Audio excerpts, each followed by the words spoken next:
जय जगन्नाथ। हरि बोल मेरे प्यारे जगन्नाथ परिवार। आज का व्लॉग मेरे लिए बहुत ही ज़्यादा स्पेशल है। कुछ व्लॉग ऐसे होते हैं जिन्हें हम सिर्फ रिकॉर्ड नहीं करते बल्कि उन्हें दिल में हमेशा के लिए संजो कर रख लेते हैं, और आज का दिन मेरे लिए वैसा ही था। आज था देवस्नान पूर्णिमा, वो पावन दिन जिसका मैं पूरे साल वेट करती हूँ। बचपन से लेकर आज तक, चाहे मैं कितना भी बिजी रहूँ, कहीं भी रहूँ, मैंने हमेशा कोशिश की है कि इस दिन अपने प्रभु श्री जगन्नाथ जी के चरणों में नृत्य सेवा अर्पण करूँ, क्योंकि मेरे लिए ये सिर्फ एक फेस्टिवल नहीं है, ये मेरे जीवन का एक भाव है। आज सुबह मेरी आंख बहुत जल्दी खुल गई। सच कहूँ तो अलार्म बजने से पहले ही मन जग चुका था। ऐसा लग रहा था जैसे भीतर से कोई कह रहा हो, चलो आज प्रभु बुला रहे हैं। मैं लगभग सुबह 6 बजे मंदिर पहुंच गई। सुबह का एनवायरनमेंट कितना अद्भुत था। हल्की हल्की ठंडी हवा, मंदिर की घंटियों की ध्वनि, जय जगन्नाथ की गूंज, भक्तों के चेहरे पर उत्साह, और सबसे बड़ी बात ये एहसास कि आज हमारे प्रभु का महास्नान होने वाला है। जो लोग शायद पहली बार ये वीडियो देख रहे हैं उनके लिए मैं थोड़ा सा बताना चाहूँगी। स्नान पूर्णिमा वो दिव्य दिन है जब श्री जगन्नाथ जी, बड़ा ठाकुर और माता सुभद्रा का 108 पवित्र कलशों के जल से महाभिषेक किया जाता है। पूरे वर्ष में एक ऐसा अवसर होता है जब भगवान सार्वजनिक रूप से इस विशेष स्नान उत्सव का आनंद लेते हैं। लेकिन इसके पीछे एक बहुत सुंदर लीला भी है। कहा जाता है इतने विशाल स्नान के बाद प्रभु को बुखार आ जाता है, इसलिए वे लगभग 15 दिनों के लिए विश्राम करते हैं। इस अवधि को अनवसर काल कहा जाता है। उन दिनों भक्त उनके प्रत्यक्ष दर्शन नहीं कर पाते, इसलिए स्नान पूर्णिमा का दर्शन हर भक्त के लिए बहुत ही विशेष होता है। शायद इसी कारण आज मंदिर में हर चेहरे पर एक अलग ही भाव था। कोई फोल्डेड हैंड्स के साथ खड़ा था, कोई आंसू भरी आंखों से प्रभु को देख रहा था, कोई बार बार जय जगन्नाथ बोल रहा था, और मैं भी बस एकटक अपने प्रभु को देख रही थी। ऐसे क्षणों में समय जैसे रुक जाता है। आप भगवान से कुछ मांगते भी नहीं, बस उन्हें देखते रहते हैं, और वही सबसे बड़ी प्राप्ति लगती है। आज मैं सिर्फ दर्शन करने नहीं गई, मैं चाहती थी कि इस पूरे दिन का हर छोटा बड़ा अनुभव आप सबके साथ करूं। इसलिए मैंने जितना संभव हुआ वीडियो रिकॉर्ड किया। लेकिन इस पूरे दिन की एक सच्चाई ऐसी है जो कैमरे में पूरी तरह दिखाई नहीं देती। मेरी तबीयत ठीक नहीं थी। सच कहूँ तो सुबह उठते समय शरीर बहुत भारी लग रहा था, कमज़ोरी थी, एनर्जी नहीं थी, और मन में ये भी हो रहा था कि शायद आज नहीं जा पाऊंगी। लेकिन फिर मन में एक विचार आया, अगर भगवान हमें रोज़ बिना किसी शर्त के अपना प्रेम दे सकते हैं, तो क्या मैं साल में एक ऐसे विशेष दिन उनके दर्शन के लिए नहीं जा सकती? और वो भी आज जगन्नाथ जी का बर्थडे भी है। और बस वही सोचकर मैं मंदिर चली। आज एक और बात जिसने मेरे मन को बहुत छू लिया। भगवान को भोग अर्पित होने के बाद मुझे भी उनके प्रसाद का सौभाग्य मिला। मैं हमेशा एक बात महसूस करती हूँ, प्रसाद केवल भोजन नहीं होता, वो भगवान का प्रेम होता है। उसमें स्वाद से ज़्यादा कृपा होती है, और शायद इसीलिए प्रसाद ग्रहण करने के बाद मन अपने आप शांत हो जाता है। मैंने वहीं बैठकर बड़े प्रेम से प्रसाद ग्रहण किया। उस समय मैं बस एक ही बात सोच रही थी, प्रभु मुझे कुछ नहीं चाहिए, बस हमेशा अपने चरणों में स्थान देते रहिएगा। कई लोग भगवान से धन मांगते हैं, सफलता मांगते हैं, नाम और प्रसिद्धि मांगते हैं, लेकिन मुझे लगता है कि यदि भगवान की सेवा करने का अवसर मिल जाए तो वही सबसे बड़ा आशीर्वाद है। प्रसाद लेने के बाद मैं घर वापस आ गई, और ये देखिए मेरे पापा सातारी सेवा कर रहे थे। मेरा विचार था कि घर जाके थोड़ा सा आराम करूँगी, बट फिर रेडी भी होना था, बिकॉज क्लासिकल डांस का मेकअप और ड्रेसअप करने में कितना टाइम लगता है आप सबको पता ही है। फिर शाम को गजवेश दर्शन के लिए दोबारा मंदिर आऊँगी, लेकिन मुझे बिल्कुल भी अंदाज़ा नहीं था कि शाम को मेरे विश्वास की परीक्षा होने वाली। मैं घर आ गई थी, सोचा था थोड़ा आराम कर लूँगी, क्योंकि सच में शरीर बिल्कुल साथ नहीं दे रहा था। लेकिन मन में एक उत्सुकता थी, आज रात गजवेश के दर्शन करने हैं। जो लोग नहीं जानते उनके लिए बता दूं कि स्नान पूर्णिमा के बाद भगवान श्री जगन्नाथ, बड़ा ठाकुर और माता सुभद्रा गजवेश धारण करते हैं। ये दर्शन वर्ष में केवल एक बार होता है, और इसका अपना एक अद्भुत आध्यात्मिक महत्व है।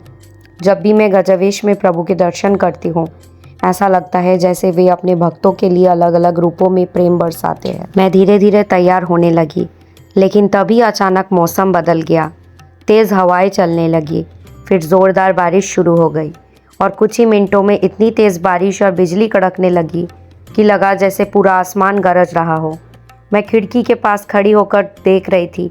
सच बताओ, एक पल के लिए मन में आया, क्या आज जाना हो पाएगा?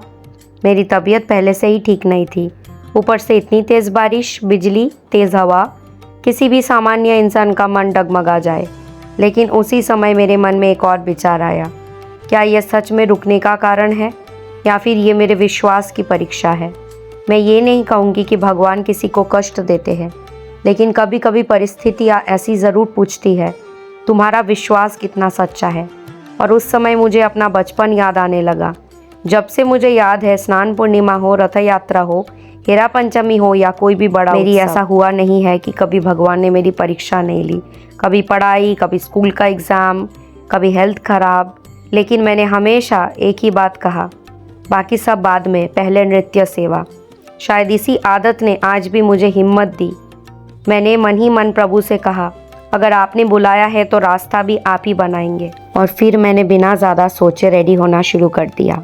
बारिश तब भी हो रही थी, लेकिन अब मन में डर नहीं था, बस एक उत्साह था कि मुझे अपने प्रभु के पास पहुंचना है।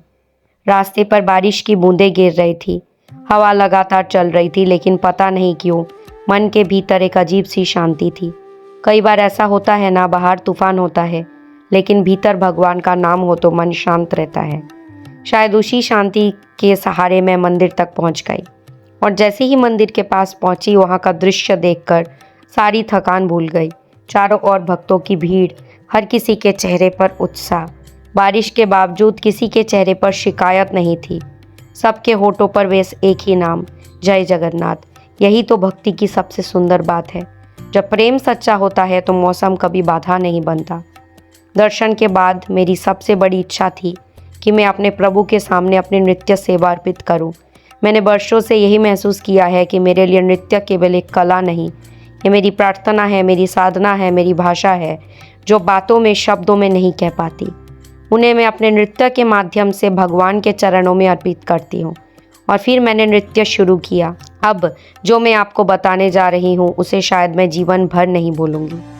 जब तक नृत्य शुरू नहीं हुआ था, मुझे अपनी तबीयत याद थी, कमज़ोरी महसूस हो रही थी, लेकिन जैसे ही मैंने पहला चरण रखा और मन से अपने प्रभु को प्रणाम किया, सब कुछ बदल गया। सच कह रही हूँ, एक मिनट के लिए भी मुझे ऐसा महसूस नहीं हुआ कि मैं बीमार हूँ। ना शरीर भारी लगा, ना कमज़ोरी, ना थकान, ना ये लगा कि मुझे आराम करना चाहिए। ऐसा लग रहा था जैसे सारी एनर्जी कहीं और से आ रही हो। मैं ये नहीं कहती कि ये कोई चमत्कार था जिसे हर कोई उसी तरह अनुभव करेगा, लेकिन मेरे लिए उस क्षण जो हुआ वो मेरे प्रभु की कृपा का अनुभव था। ऐसा लगा जैसे मैं नृत्य नहीं कर रही थी, बल्कि प्रभु स्वयं मुझसे नृत्य करवा रहे थे। उस समय मेरे मन में बस एक ही भावना थी, प्रभु अगर ये शरीर आपकी सेवा में लग जाए तो यही मेरे जीवन का सबसे बड़ा सौभाग्य है। और शायद इसी भावना के साथ मेरी पूरी नृत्य सेवा पूर्ण हो गई। आज का पूरा दिन मुझे एक बहुत बड़ी बात सिखा कर गया। कई बार हम सोचते हैं कि हमारे रास्ते की मुश्किलें हमें भगवान से दूर कर रही है, लेकिन आज मुझे लगा कि शायद वही मुश्किलें हमें भगवान के और करीब ले जाती है। अगर मैं अपनी तबीयत देखकर घर पर रुक जाती, अगर मैं बारिश और तूफान देखकर हार मान लेती, तो शायद मैं आज इस अनमोल अनुभव से वंचित रह जाती। मेरे लिए आज का सबसे बड़ा चमत्कार ये नहीं था कि बारिश रुक गई, क्योंकि वो तो रुकी भी नहीं। सबसे बड़ा चमत्कार ये था कि भगवान ने मेरे मन को शक्ति दी। जब मैंने उनके सामने नृत्य सेवा की, तब मुझे अपनी बीमारी, अपनी थकान, अपनी कमज़ोरी कुछ भी महसूस नहीं हुआ। तभी मुझे एहसास हुआ कि जब सेवा प्रेम से की जाती है तो भगवान केवल हमारी सेवा स्वीकार नहीं करते, बल्कि हमें उसकी शक्ति भी देते हैं। मैं ये बिल्कुल नहीं कह रही कि हर कठिनाई भगवान की परीक्षा होती है, लेकिन अपने जीवन में आज मैंने ये महसूस किया कि जब हम पूरी श्रद्धा से उनकी चरणों की ओर बढ़ते हैं तो वो हमें ऐसी हिम्मत देते हैं जिसकी हम उम्मीद भी नहीं करते। इसलिए आप सभी से एक छोटी सी प्रार्थना है, अगर कभी जीवन में कठिन समय आए, अगर सब कुछ आपके मन के अनुसार ना हो, अगर रास्ते में बारिश, अंधेरा या परेशानियां हो, तो भगवान का हाथ मत छोड़िए। हो सकता है उसी रास्ते पर आपकी सबसे सुंदर आध्यात्मिक अनुभूति आपका इंतज़ार कर रही हो। अंत में श्री जगन्नाथ महाप्रभु से यही प्रार्थना करती हूँ कि जैसे उन्होंने आज मुझ पर अपनी कृपा बरसाई, वैसे ही आप सभी के जीवन में भी प्रेम, विश्वास, सेवा भाव और भक्ति की वर्षा होती रहे। अगर आपको ये व्लॉग और आज का अनुभव अच्छा लगा हो तो इसे अपने परिवार और उन लोगों के साथ ज़रूर शेयर करें जो भगवान जगन्नाथ से प्रेम करते हैं। कमेंट में ज़रूर बताइए कि क्या आपने भी कभी अपने जीवन में भगवान की ऐसी कृपा या ऐसा अनुभव महसूस किया है। मैं आपके अनुभव पढ़ना बहुत पसंद करूँगी। जय जगन्नाथ।